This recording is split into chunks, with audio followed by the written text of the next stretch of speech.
بالفيديو الشاهد طلب المدعي العام الفرنسي محكمة بإدانة الفنان المغربي سعد المجرد بالسجن 7 سنوات نافذة، ومنعه من دخول التراب الفرنسي، فيما ستنطق المحكمة اليوم الجمعة بالحكم في الملف الحادثة فندق مريوث، والتي في حال إدانته بها قد يواجه حكما بالسجن 20 عاما.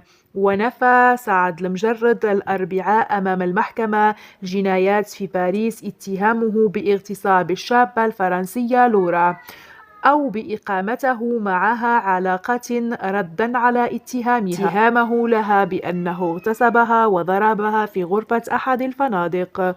وروى النجم الغنائي معروف في العالم العربي تفاصيل ما حصل عند لقائه للشابة في أكتوبر عام 2016، وتطابقت رؤيته في البداية مع رواية لورا الثلاثاء ومفداها أن اللقاء بينهما حصل في ملهى فخم في العاصمة الفرنسية، ثم انتقل إلى غرفته في الفندق. وسألته القاضية فريديرك ألين أكثر من مرة: هل أستفسر من لورا لماذا تصرفت على هذا النحو ما دام الأمر سوء فهم؟ وأجاب المجرد: لا أقول بأنها كذبت، بل أقول بأنها وقعت في الخطأ ربما.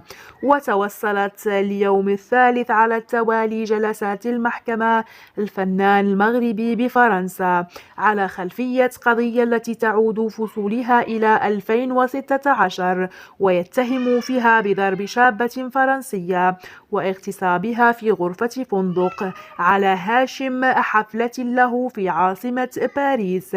وقالت الصحفية الفرنسية مارلين التي تتبع أطوار القضية التي تحظى باهتمام رأي عام بأن الخبيرة النفسية التي أوكبت حالة سعد المجرد كشفت في تقرير لها أن هذا الأخير يتمتع بشخصية تمثيلية تحب جذب الأنظار الناس إليها، ولكن ذلك ليس مرضا، مضيفة أن المجرد تنتبه رغبة دائمة في إغراء البنات.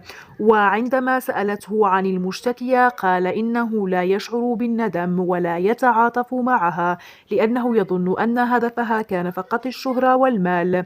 واتبعت خبيرة نفسية بأن المجرد لا يظهر عليه أنه إنسان نرجسي، لكنه لديه ضعف الثقة في النفس بسبب المحيط الذي أنشئ فيه، وفقا على ما نقله الموقع الهسبريسي المغربي.